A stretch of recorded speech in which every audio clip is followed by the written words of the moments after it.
안녕하세요. 이렇게 사연을 보내는 것이 맞는지 아직도 잘 모르겠습니다.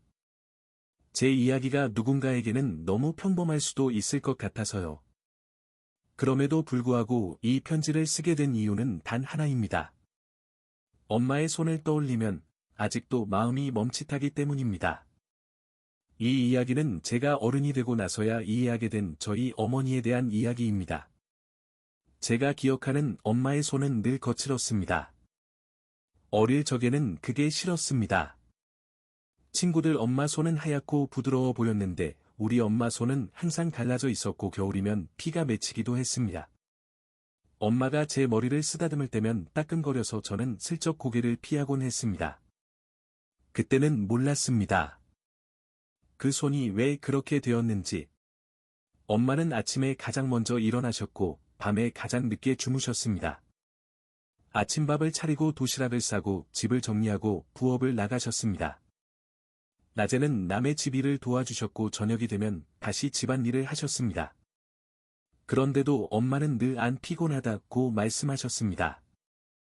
그 말이 거짓말이었다는 걸 저는 너무 늦게 알았습니다. 저는 엄마가 늘 집에 계실 거라고 생각했습니다. 밥은 당연히 차려져 있었고 빨래는 늘 깨끗했고 제 교복은 항상 제때 다려져 있었습니다. 한 번도 고맙다는 말을 제대로 해본 적이 없었습니다. 그때의 저는 엄마의 시간을 당연한 것으로 사용하고 있었습니다. 중학생이 되었을 무렵, 저는 엄마의 손을 밀어낸 적이 있습니다. 친구들 앞에서 엄마가 제 어깨를 잡자 괜히 창피해서 툭 쳐내듯이 말했습니다. 엄마, 좀. 그 순간 엄마의 손이 허공에서 잠시 멈췄습니다. 아무 말도 하지 않으셨지만 그 손이 천천히 내려가던 장면을 저는 아직도 잊지 못합니다. 어느 날 학교를 일찍 마치고 집에 왔다가 엄마를 따라 나선 적이 있습니다.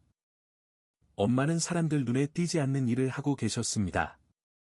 무거운 물건을 나르고 차가운 물에 손을 담그고 말없이 고개를 숙이셨습니다. 그때 처음 알았습니다.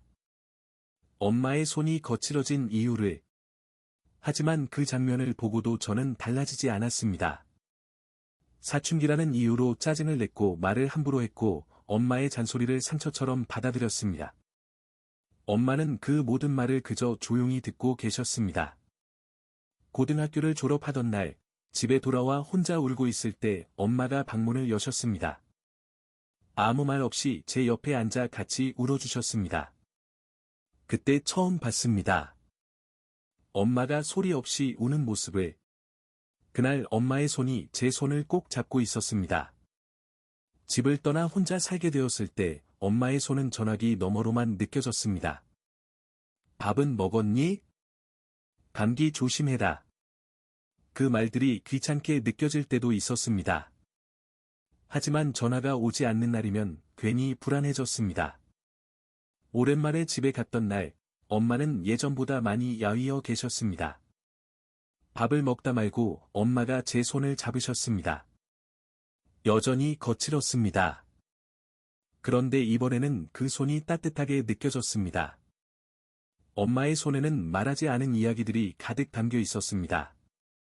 참아온 시간, 말하지 못한 아픔, 자식을 향한 걱정. 그 손은 평생 저를 키운 시간이었습니다. 이제는 제가 먼저 엄마의 손을 잡습니다. 거칠어도 괜찮습니다. 그 손은 저를 여기까지 데려온 손이니까요. 이 편지를 읽는 분들께 한 가지만 부탁드리고 싶습니다.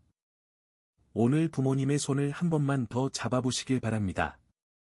말 없이도 충분히 전해지는 것이 있으니까요.